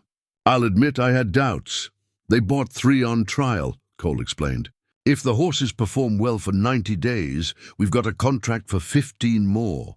That's 18 horses at premium prices, Marcus calculated aloud. Around $3,000 total. That could pay off the entire loan in one contract, if the horses perform, Cole emphasized. And if the army doesn't find problems with them, they won't, Kimi said confidently. Those 3 are solid. We trained them ourselves, supervised every aspect of their development. They'll exceed expectations. Your confidence is inspiring, Vincent said, and for once there was no mockery in his tone. How long before we know? 90 days, Cole said. 3 months. Then everything changes, one way or another. Pritchard approached from the direction of the corrals, leading one of the Brennan family's regular ranch horses. Heard about the army sale. Congratulations. Also, I've been practicing those techniques Nasha showed me. Got this old gelding responding to leg commands now.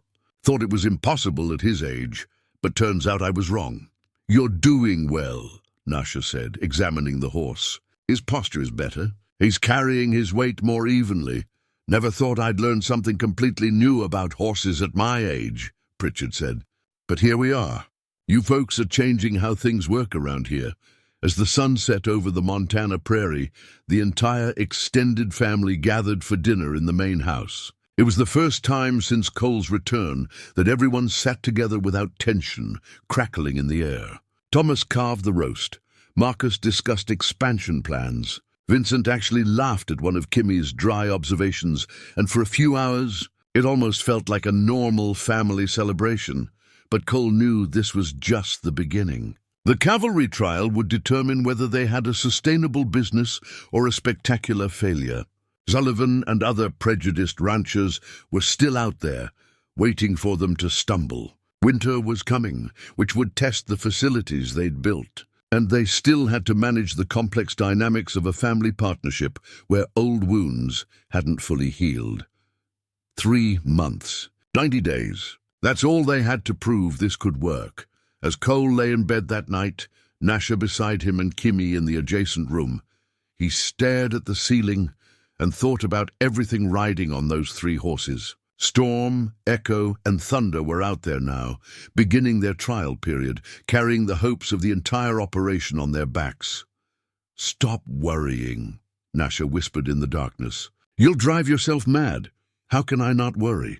Cole replied, "Everything depends on this."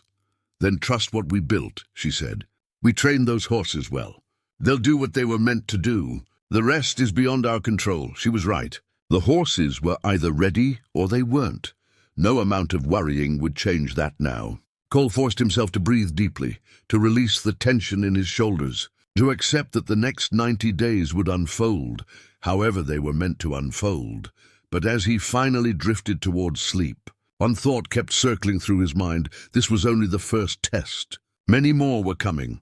87 days into the trial period, Cole received an urgent telegram from Fort Ellis. His hands trembled as he opened it, certain it was bad news. Why else would Hartwick contact him 3 days early? "Arrive, Fort Ellis, immediately. Stop, bring family, stop Hartwick." What does it mean? Marcus asked, reading over his shoulder. "It means something happened," Cole said, his stomach churning. "Something big enough that he couldn't wait 3 more days." They rode out within the hour, Cole with Nasha and Kimmy, accompanied by Thomas, who insisted on coming despite his age. The 30-mile journey felt interminable, each of them lost in speculation about what awaited them. Fort Ellis appeared unchanged as they approached, but the atmosphere felt different. Soldiers moved with unusual energy, and as Cole's party rode through the gate, heads turned to watch them pass. Lieutenant Perry met them at the stable entrance, and his expression was impossible to read. "Colonel Hartwick is waiting in his office," Perry said stiffly. Then, surprising everyone, he added, "Congratulations." "For what?" Cole asked, but Perry had already turned away. Hartwick's office was a Spartan space dominated by maps and reports. The colonel stood when they entered, and Cole's heart sank when he saw the man's serious expression. But then Hartwick smiled, and the tension shattered. "Your horses are extraordinary," Hartwick said without preamble. "In 87 days of cavalry operations, they've exceeded every expectation." Storm carried a patrol through a 3-day snowstorm that would have killed lesser animals. Echo saved a rider's life when his regular mount would have panicked during a flash flood. Thunder outperformed every horse in the stable during endurance drills. Cole felt his knees weaken with relief. "So the trial was successful?" "Success doesn't begin to cover it," Hartwick replied. "I've sent reports to every fort commander west of the Mississippi. I've recommended your operation to the territorial quartermaster, and I'm exercising the option for 15 additional horses immediately, with a standing order for 20 more annually thereafter." The numbers were staggering. 35 horses at premium prices, plus ongoing annual orders. It was more than Cole had dared hope for. "There's more," Hartwick continued.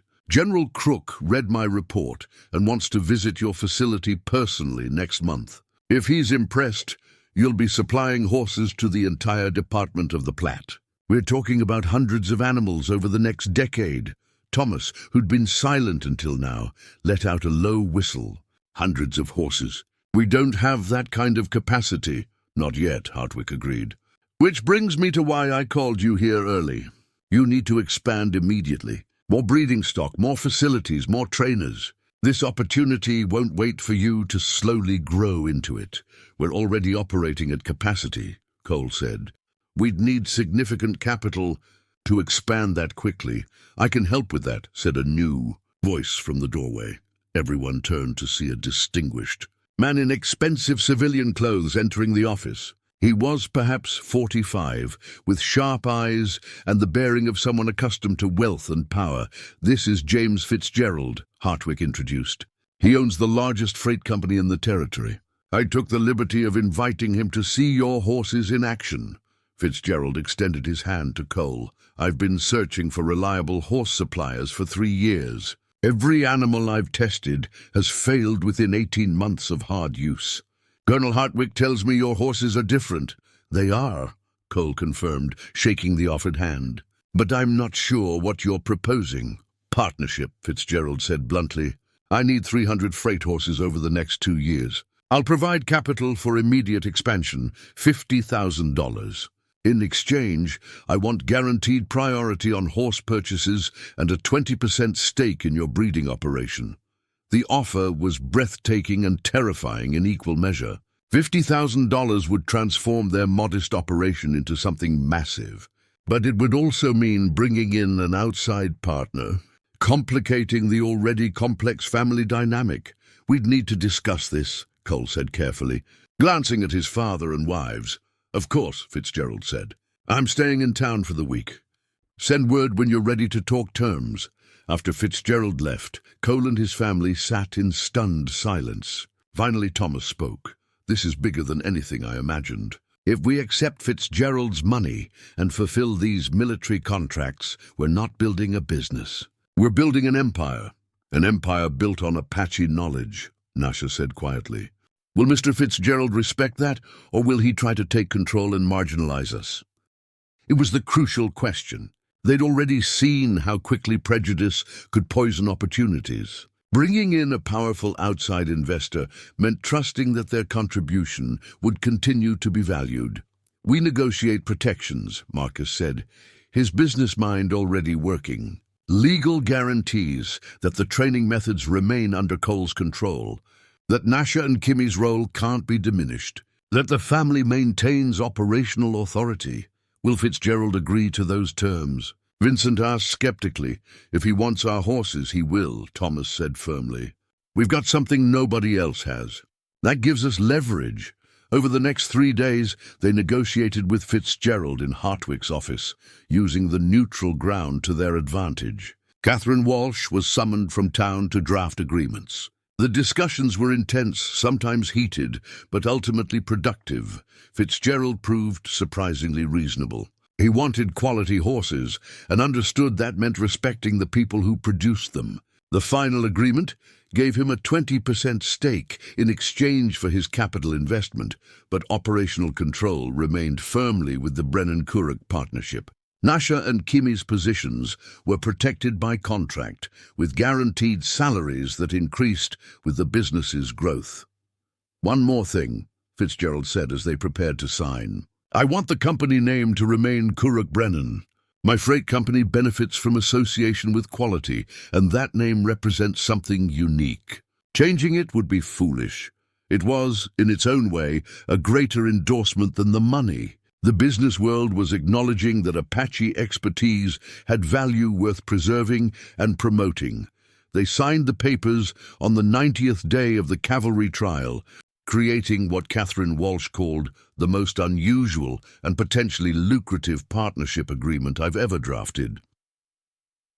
The ride back to the ranch was quiet, everyone processing what had just happened. They'd gone to Fort Ellis, hoping their horses had performed adequately. They were returning with contracts worth hundreds of thousands of dollars and a future that seemed almost impossibly bright. When they crested the final ridge overlooking the ranch, Cole stopped his horse, taking in the view. The facilities they'd built 3 months ago already seemed too small for what was coming. They'd need to expand the barns, add more training areas, bring in additional help. The modest operation was about to transform into something much larger. "Scared?" Nasha asked, pulling up beside him. "Terrified," Cole admitted. 3 months ago, my family was mocking me for marrying you. Now we're about to build something that could employ dozens of people and supply horses across the entire territory. How did this happen so fast?" "It happened because you refused to compromise," Kimmy said, joining them. You could have hidden us away, minimized our role, tried to make the business more acceptable to people like Sullivan. Instead, you insisted we be recognized for what we contribute. That courage made all the difference. Thomas rode up, completing the circle. Your mother would have been proud, he said gruffly to Cole. I didn't understand what you were trying to do. I thought you'd lost your mind, throwing away your heritage for some Apache women and their horses. I was wrong. You weren't throwing anything away. You were building something new, something better than what we had. It was the closest thing to an apology Thomas had ever offered. And Cole felt unexpected emotion rising in his throat. We're all building it together now, he managed to say. Yes, Thomas agreed. Together, family, however we define that word. They rode down to the ranch as the sun began to set, painting the Montana sky in brilliant oranges and purples. Word of their success had somehow already reached the ranch hands, and a celebration was forming spontaneously in the main yard. Pritchard had opened a cask of whiskey, someone had started a fire, and impromptu music filled the air. Sullivan appeared the next day, along with 3 other neighboring ranchers. They came ostensibly to see what all the fuss was about, but Cole recognized it for what it was. Powerful men reassessing their prejudices when those prejudices became economically disadvantageous. Heard you've got army contracts, Sullivan said without preamble. And that freight companies are knocking on your door. News travels fast, Cole replied neutrally. Too fast to ignore, Sullivan admitted. Look, I said some things when you first started this operation. Things I'm not proud of now. You called my wives savages, Cole said flatly. You predicted we'd fail within a year. I was wrong, Sullivan said, and the words clearly cost him. Your horses are superior. Everyone's talking about it. And if I'm being honest, I need horses like that. My operation can't compete with ranchers who have access to your stock. It was a business overture disguised as an apology, but Cole decided to take it at face value. Holding grudges wouldn't help anyone. We're expanding, he said. New stock will be available in about 18 months. Put your name on the waiting list. Sullivan nodded, relief evident on his face. I'll do that. And for what it's worth, I'm telling anyone who'll listen that your wives know more about horses than any 10 white men combined. After Sullivan and the others left, Marcus came to stand beside Cole. You handled that well. Gracious without being weak. Learned from watching Pa negotiate, Cole said. You can't hold grudges and run a successful business. But you also can't let people walk over you. Speaking of business, Marcus pulled out his ever-present notebook. I've been running projections. If we fulfill even half of these contracts, we'll pay off the family loan within 2 years instead of 7. After that, you'll be the wealthiest youngest son in Montana Territory. We'll be wealthy, Cole corrected. All of us. This only works because we're all invested in it. Winter came hard that year, testing every aspect of the operation. But the facilities held, the horses thrived, and the business grew steadily. General Crook visited in early spring and placed an order for 80 cavalry horses, calling the Kuruk-Brennan operation the finest example of practical Apache knowledge applied to American needs. Nasha and Kimmy's father, Kuruk, arrived in late spring with 20 additional breeding mares, his gift to his daughters and his new son-in-law. The old Apache chief spent 2 weeks at the ranch, teaching advanced techniques to the growing training staff and earning Thomas Brennan's profound respect. Your father is a remarkable man, Thomas told Nasha one evening. In another time, another place, he and I could have been friends from the start. In this time and place, you are friends, Nasha replied. Sometimes the best friendships are the ones we fight hardest to achieve. By the operation's 2nd anniversary, Kuruk-Brennan Horse Company employed 43 people, maintained a herd of 300 animals, and supplied horses to military posts, freight companies, and ranches across 5 territories. Cole's original investment of $800 had grown into a business worth over $200,000, but more important than the money was what they'd built in terms of relationships and respect. The ranch that had once turned away an Apache family now celebrated their presence. The community that had mocked Cole's marriages now sought his business expertise. And the family that had been fractured by prejudice had been made whole by the courage to see beyond it. Standing in the training arena one morning, watching Kimmy work with a young colt using methods passed down through generations, Cole realized that his real achievement wasn't building a successful business. It was proving that different worlds could come together, that respect could overcome prejudice, and that the best solutions often came from unexpected places. His family had mocked when he married 2 Apache women. They'd been unaware those women controlled knowledge worth more than 200 horses. But in the end, it wasn't about horses or money. It was about partnership, respect, and the courage to build something new from the wisdom of 2 cultures working together. And that, Cole thought as he watched his wife's expert hands guiding a young horse toward greatness, was worth more than all the gold in Montana.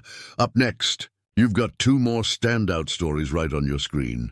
If this one hits the mark, you won't want to pass these up. Just click and check them out. And don't forget to subscribe and turn on the notification bell so you don't miss any upload from us.